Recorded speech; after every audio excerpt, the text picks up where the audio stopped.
Ya que nos aproximamos al Día de los Fieles Difuntos, efemérides que en la Iglesia Católica se dedica a orar por los fallecidos y a visitar los cementerios, quiero traerles este vídeo que grabé hace algún tiempo en el cementerio de Montjuïc. Entre los cipreses y los caminos silenciosos de este cementerio de Barcelona, encontramos la tumba de un hombre que fue testigo del final de un imperio.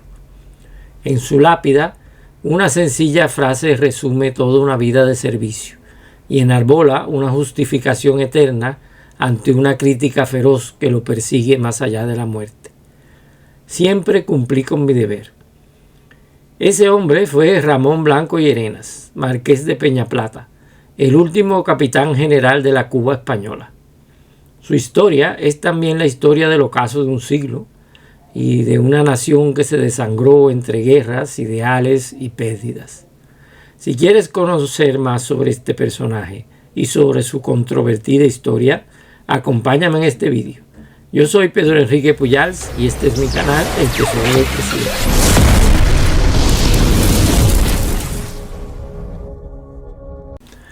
Ramón Blanco nació en San Sebastián en 1833. En una España convulsa, marcada por guerras civiles en la península y en ultramar. Desde joven eligió la carrera militar, como tantos hombres de su tiempo. Ganó sus primeros ascensos en la campaña de Santo Domingo y Filipinas. Luego tuvo una activa participación en las guerras carlistas, por lo que fue distinguido con el nombramiento de capitán general de Navarra y el título de marqués de Peñaplata. En 1879 es nombrado capitán general de Cuba y durante este periodo tuvo que enfrentarse al levantamiento conocido como Guerra Chiquita, logrando pacificar nuevamente los campos cubanos. Regresa a España en 1881 y fue nombrado esta vez capitán general de Cataluña y Extremadura. Fue ayudante muy cercano del rey Alfonso XII y testigo de su fallecimiento, por lo que la reina regente María Cristina le tenía mucha confianza.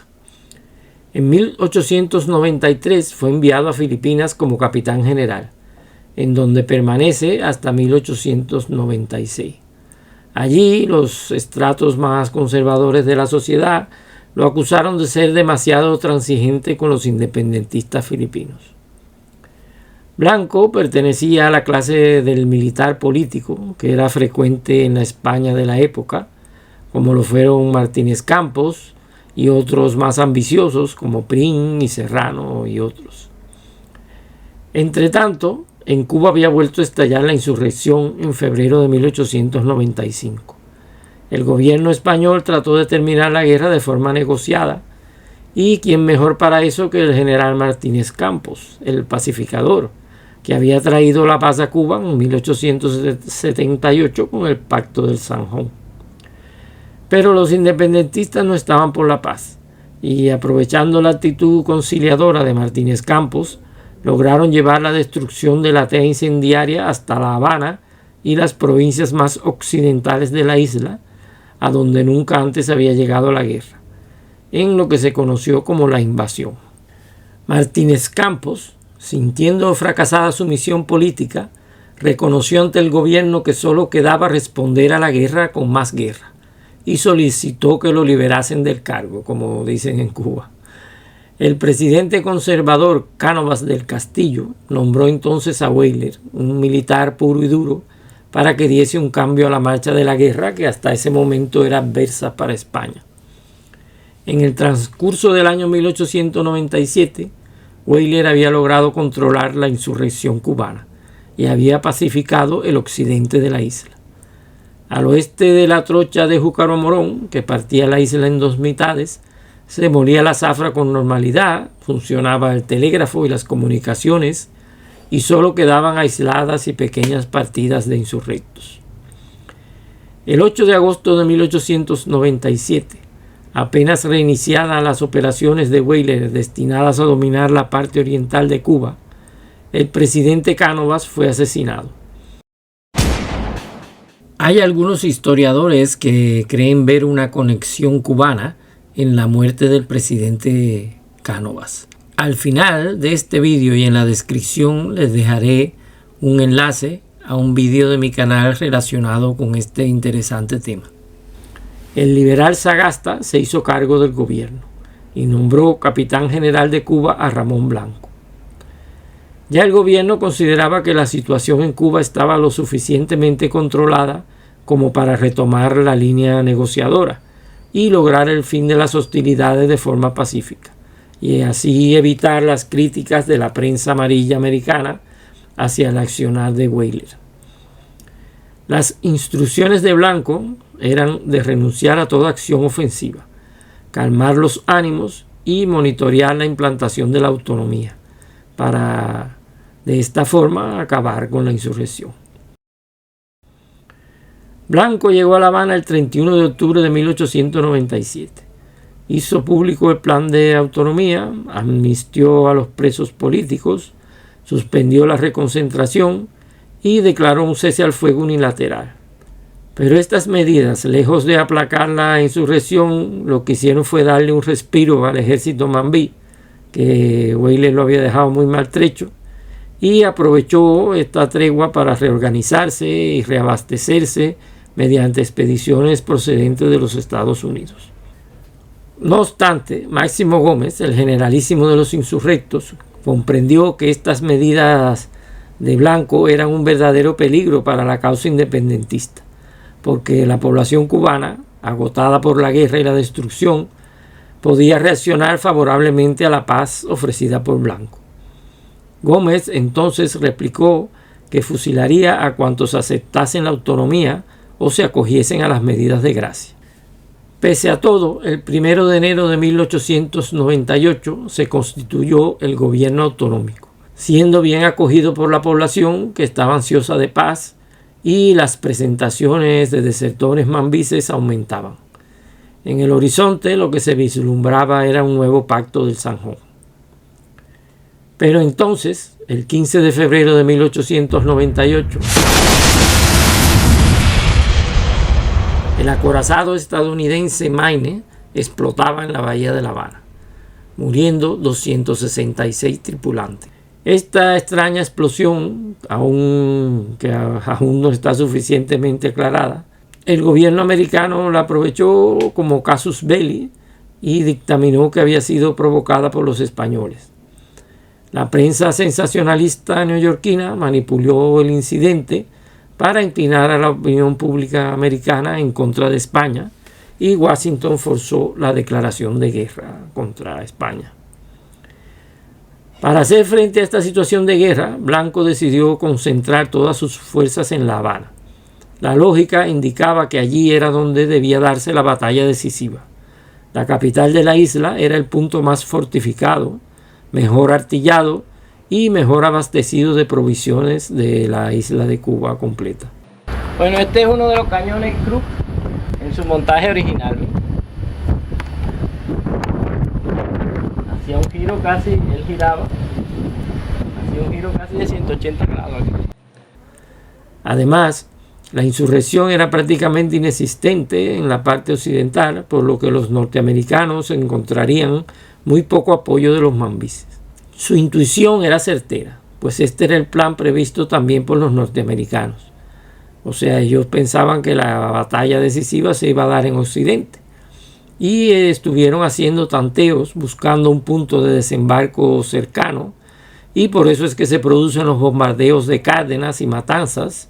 Incluso intentaron un pequeño desembarco por Pinar del Río, destinado a reforzar a los insurrectos, pero que fue rechazado por las guerrillas españolas.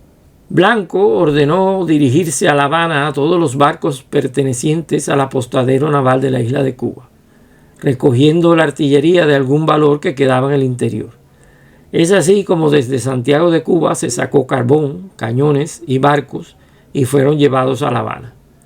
En la ciudad oriental solo quedó el viejo crucero Reina Mercedes con sus máquinas estropeadas que le impedían navegar. Blanco sabía que la escuadra de Cervera había partido de Cabo Verde con rumbo oeste y que sus barcos llevaban el destino de la guerra en sus mástiles. A donde fueran estos navíos, la escuadra americana los perseguiría. Blanco y los almirantes americanos también esperaban que el destino lógico de los 6 barcos españoles fuese la ciudad de La Habana, en donde la escuadra quedaría protegida por los grandes cañones de costa y encontraría abundante carbón para sus pañoles. El 29 de mayo se confirmó que la escuadra española había fondeado en la bahía de Santiago de Cuba. El gobierno de España ordenó al almirante Cervera en repetidas ocasiones que abandonara esa ratonera y se dirigiese a La Habana, o en su defecto a Puerto Rico, que también contaba con buena artillería de costa.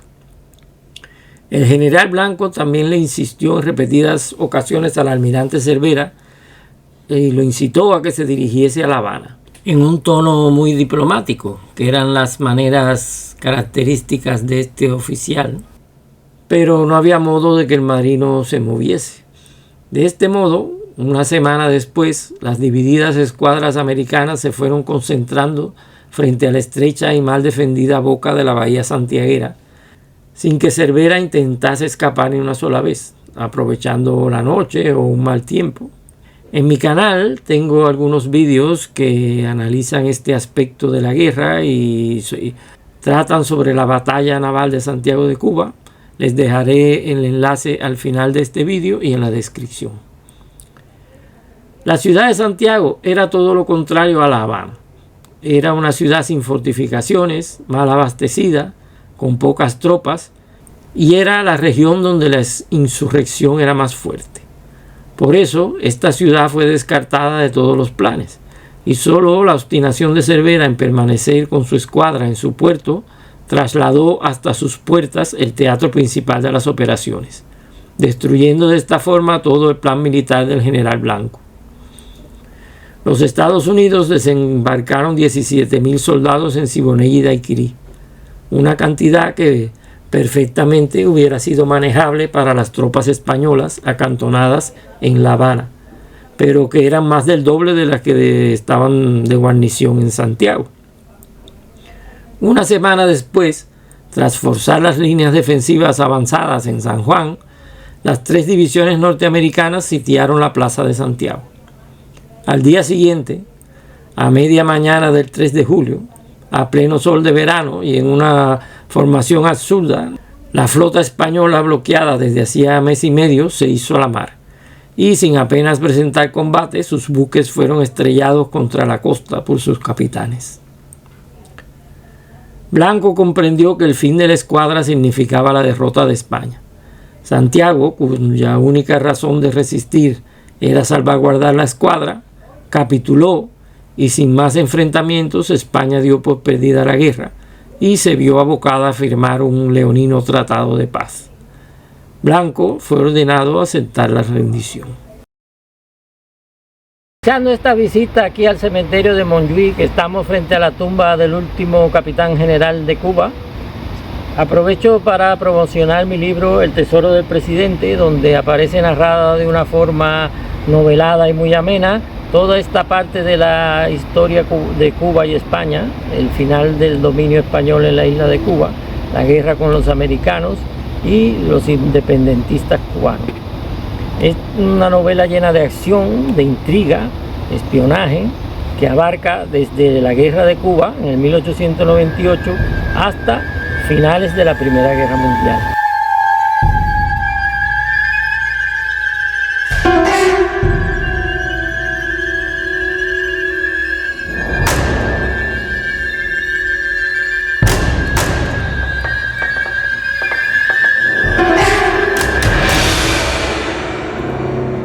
En su continuación, El último pirata del Caribe, veremos cómo los personajes de este primer volumen continúan su historia hasta la Segunda Guerra Mundial en el Caribe.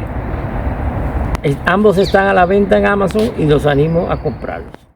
Al general Blanco se le ha tomado como chivo expiatorio, tratando de culparlo del desastre naval de Santiago de Cuba. Yo personalmente no estoy de acuerdo. Creo que el general Blanco hizo lo que tenía que hacer y lo que era lógico, ordenar a la escuadra que llegase a La Habana a toda costa. Esta no fue una orden de última hora, sino que Cervera la recibió en reiteradas veces, tanto del gobernador de Cuba como del gobierno de Madrid, desobedeciéndola en todas las ocasiones. Era responsabilidad de Blanco dar la orden de llegar a La Habana y responsabilidad de Cervera encontrar la mejor forma de hacerlo.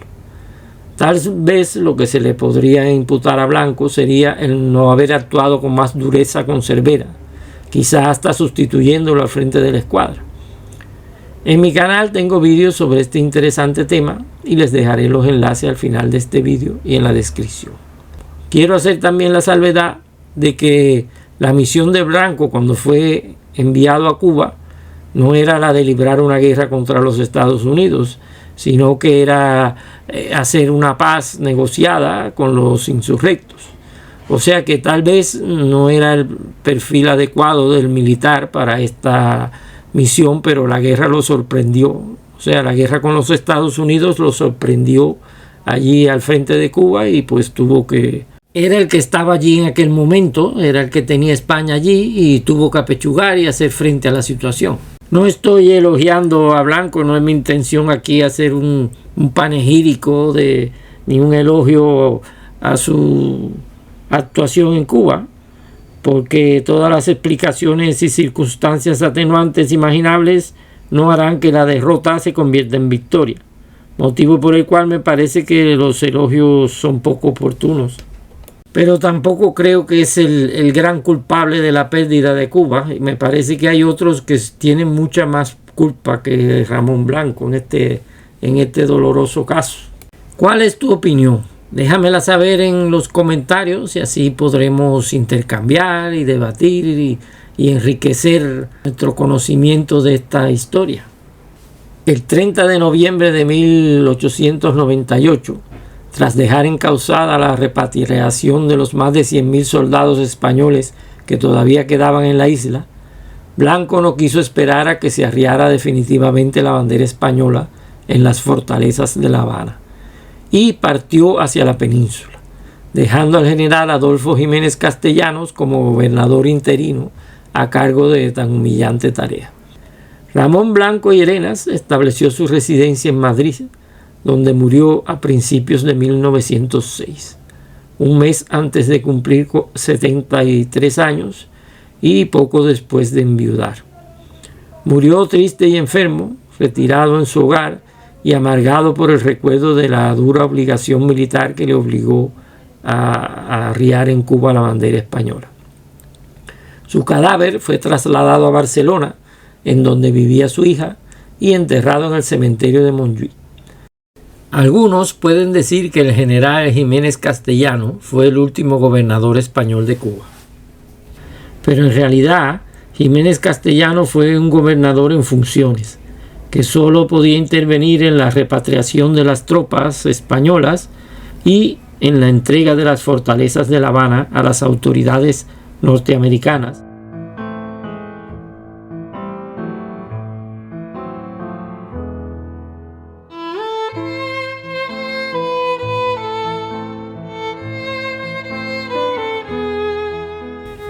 El 1 de enero de 1899, La Habana amaneció bajo un cielo soleado y tranquilo. Por última vez, la bandera española ondeó en la fresca brisa antes de ser arriada en silencio y definitivamente. El general Jiménez Castellanos, gobernador en funciones, entregó formalmente la ciudad a las autoridades norteamericanas y, acompañado por la última guardia del Palacio de Gobierno, desfiló lentamente hacia el muelle. Allí lo aguardaba el barco que debía de llevarlo de regreso a la península. Con su marcha, Cuba dejaba de estar amparada por la soberanía española e iniciaba su andadura en solitario. Ese día terminaron 4 siglos de historia común, que la historiografía, interesada y partidista a ambos lados del Atlántico, ha querido demasiadas veces menospreciar y ningunear. Aquel día, al caer la bandera rojigualda, no solo terminaba un dominio político. Tiramos por la borda un lazo muy profundo, tejido durante 400 años de historia compartida. Tal vez los habitantes de la isla, en ese momento, embriagados por la novedad, no alcanzamos a comprender entonces la magnitud de aquella pérdida. Con nuestra ligereza y nuestra superficialidad tan humana, no supimos ver todo lo que aquel adiós significaba ni todo lo que sigue significando hoy. Y quizá por eso, al contemplar hoy la tumba del general Ramón Blanco, el último gobernador español de la isla de Cuba, aquel hombre que escribió en su epitafio "Siempre cumplí con mi deber", frente a su lápida, en silencio, uno se pregunta qué significa cumplir con el deber, cuando ya la historia ha dictado su sentencia. Quizá expresa la última defensa de un soldado.